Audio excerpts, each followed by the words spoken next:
Fat shaming, slut shaming, gay shaming. You know I actually don't have the ability to shame you, and I'll explain why.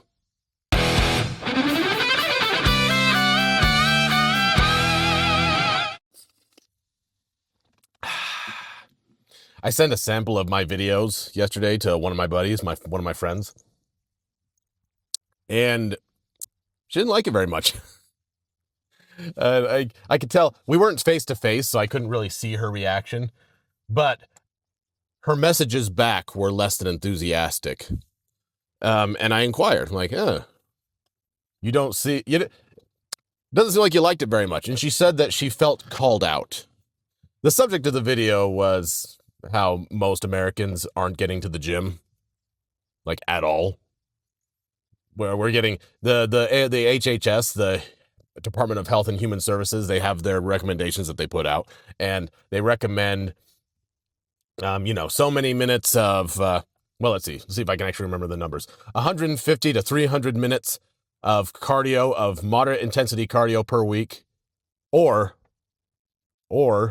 75 to 150 minutes of intense cardio, and 2 strength training days per week. And the number of Americans who are actually doing that, it's like 20%.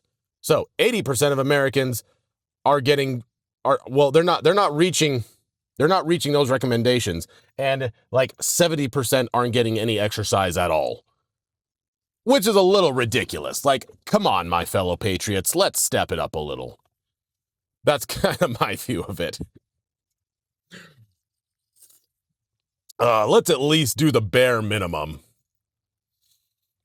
Anyways, that was the subject of my video. Sent a little bit of it to my friend. She didn't like it. She said she felt a little called out because she falls into that category of people who aren't hardly going to the gym at all.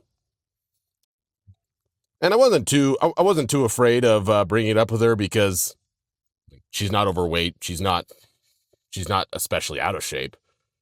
And I wanted to explain to her that, it's not all about looks, and I say, blah, blah, blah. Anyways, I try not to get into it. I try not to get into it with people unsolicited. If you didn't ask for my opinion, I try not to take it upon myself to tell you my opinion. Unless it's YouTube. Now you get to listen to every single silly thought that I have. Side note. I'm not the smartest apple on the pear tree. But when I see some of the videos that these people put out, I swear the dumbest people on the planet are making content. And so I'm thinking, okay, I'm not as dumb as that guy at least. And he is just putting his dumb thoughts out there with reckless abandon. Maybe I should add to it. At least I'm smarter than that guy. It almost feels like a responsibility. Anyways, back to the subject at hand. She didn't like being called out. My friend said she felt called out. She probably, she didn't like my aggressive attitude, which I didn't feel like I was that aggressive. I don't feel like I'm that aggressive. All you have to do, if you want to offend people, all you have to do is just say what you're really thinking. That's literally all you have to do to be offensive. And I'm not setting out to be a shock jock to intentionally agitate people. It's not what I'm trying to do. But I do have opinions and I have thoughts, and I want to express them freely. One of those opinions and thoughts is that if you're not going to the gym, you should get to the gym. Now, she said she felt called out. That's a nicer way of saying she felt shamed. Those weren't her words, but that's kind of how I interpreted it. She said, I feel called out, and I said, what, do you think I'm shaming you? Oh, everybody's so obsessed with shame these days. Nobody wants to feel shame. Nobody wants to feel shame. They don't want to feel bad for anything that they're doing. That's all it is. Shame, when someone says, you're shaming me, all that means is I'm doing something, you don't approve of what I'm doing, you're letting me know that you don't approve, and that's making me sad.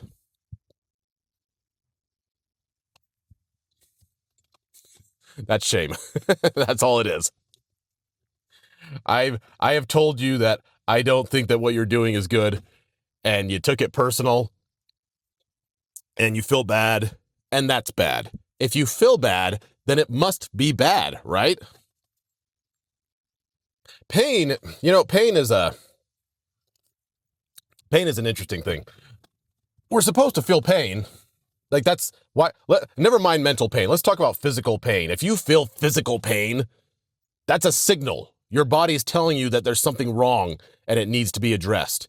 If you don't feel pain, I've heard about this before. People who literally don't feel pain for whatever reason, some kind of neurological something or other going on, they don't feel pain.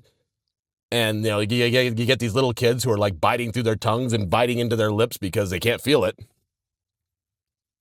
Weird things like that. You're supposed to feel pain. That's what tells you to stop doing whatever it is that you're doing.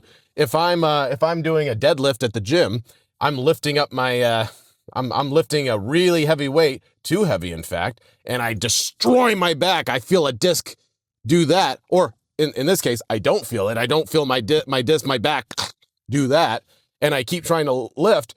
I am going to destroy my back until the point where I can't use it. It's not functional. The pain alerts you. It's an alert system. It's a red alert. Emotional pain is similar. If you're feeling some kind of emotional pain, if you feel bad about something, that's a signal that maybe there's something wrong. And it's not just that somebody said something that hurt your feelings. It only hurts your feelings if you feel like there's some truth to what they said. You ever watch Seinfeld? There's an episode where Jerry's dating a cop, and it's Melrose Place. It's some lame soap opera or something on TV, and Jerry lies and says he doesn't watch it. I'm pretty sure it's Melrose Place. And she wants to put him on a lie detector test to see if he actually hasn't watched Melrose Place. And Jerry doesn't know what to do. So he goes to George, George, who's the king of lying, and he needs George to help him so that he can pass the lie detector test. And George, they kind of chat back and forth, and George, his parting words to Jerry, like he's a sage, like he's so wise. He says to Jerry, it's not a lie if you believe it. Jerry nods, leaves the cafe. It's the same as if a tree falls in the middle of a forest and no one's around to hear it, doesn't make a sound. You can only feel shame if you take it personal, if you feel like there's some truth to what the other guy's saying. Don't ask yourself, how about this? Ask not whether or not you feel bad. Only ask if they're correct in their assessment of you. If someone points out that you're overweight, they're not fat shaming you. Unless you feel shame about it. Unless you're like, yeah, you're right. I am big. I am overweight. I don't like being this way. And you pointing it out to me makes me feel bad. And you can go one of two ways. You can either just, brush it off as, well, they're shaming me and I'm not going to listen to them. Or you could say, they're right. They're right. And I got to do something about this. Holy crap. You can only be shamed if you allow yourself to be shamed, or if the person who's, shaming you has any importance to you. Let me put it this way. If I was walking through a crowd of crazy people, I know they're crazy people, crazy homeless people. Let's just call them crazy homeless people. And they all start screaming shame at me and throwing fruit at me, like Cersei in Game of Thrones. Well, I would get through this crowd of people, and as I'm walking away, I'm like, wow, that was nuts. That was crazy. I'm brushing all the fruit off of me. I wouldn't feel bad about myself. And I wouldn't walk away thinking, oh, wow, I really need to change. Well, change what? I mean, yeah, avoid groups of people like that, for sure. But as far as my actual life, like what? Let's say they're not throwing fruit. They're throwing insults. You're fat. Well, okay, I'm pretty sure I'm not fat. Oh, you're poor. I mean, I am a little bit poor, but how would they know that? They're a group of crazy people. You're You're this, you're that. They're just throwing out all these accusations as I walk through this crowd of crazy people. Again, it would have no effect on me because I don't care what they think. Because they're crazy people who I don't even know. Now, on the other hand, if a family member comes up to me, just one person this time, one person, and they say in very sweet tones, not yelling at me, not angry at me, they just say, Dan, I think you really overstepped on this one. This was bad. That would make me go, ooh, maybe you're right. Because I know this person and I respect their opinion. And if you have any introspection at all, if you have any self-awareness, you stop and you think, maybe they're right. Enough with this shaming bullcrap. It's un-American to sit there and talk about being shamed. You know what you should be doing. If you're not getting regular exercise, you know that's bad. If you're doing anything, if there's anything else amiss in your life that you know is bad and someone points it out, you could be angry because maybe it's someone who, is in no position to point that out to you. I understand that. I understand getting angry about like who are you to tell me, whatever it is that you just told me. And then the next question should be, are they right?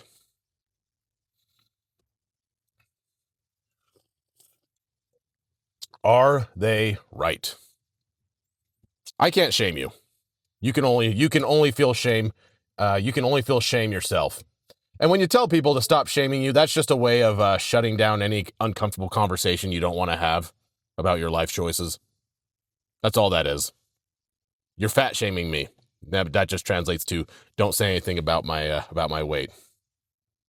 You're slut shaming me. No, yeah, I don't want you to say anything about my lifestyle or the things that I'm doing. You're free to ignore me. That's the thing. You're completely free to just ignore anything that I say. Like, who am I? Why do you care what I think?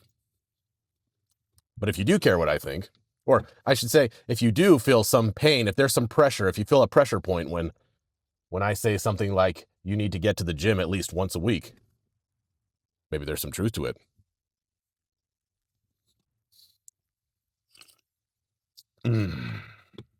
Workout tip of the week. How close are you at a standstill in the gym? Are you stagnating? Your strength isn't going up. Maybe you're not pushing hard enough. That's a possibility. Maybe you're only pushing until it starts to get a little uncomfortable and then you stop. Don't do that. You to see significant growth, it's not complicated. Here's what I want to say. It's simple, but it's also hard. You need to push close to failure on your lifts within reason. If you're feeling any kind of achy joints, pains, things like that, that's a good sign to stop. But if it's not that, you just don't like the discomfort of the muscle burning, work on pushing through that. The numbers vary, but generally speaking, when you're doing a set, let's say you're doing a set of 10, what we're looking at is getting within 2 to 3 reps of failure. So let's say you do a set and you do all 10 reps. Easy. Okay, that wasn't heavy enough. Your next set, you've upped the weight. You do more sets. Oh, that was still 10, but it felt a lot harder. Okay, up the weight again. Now this time, you barely get to 10. Barely. You probably couldn't have gotten another rep. Maybe you could have gotten another rep. Maybe not. You barely get 10. All right. You're still going to up the weight after that. We're trying to get to a point. You don't stop there. You up the weight. Now, let's say the next time you do it, let's say you're doing 3 sets of 10, so you're not going to do that again until the next workout. And the next workout, you start at that weight that you ended on, and now you get 10 again, feels a little bit easier. Then you get another set of 10. It's still pretty hard. Up the weight. Like, well, Dan, if I up the weight, I won't be able to get 10. Exactly. You up the weight again. Now you can only get 7. You can only get 7 reps. That's okay. Keep working at that weight until you can get 10 reps.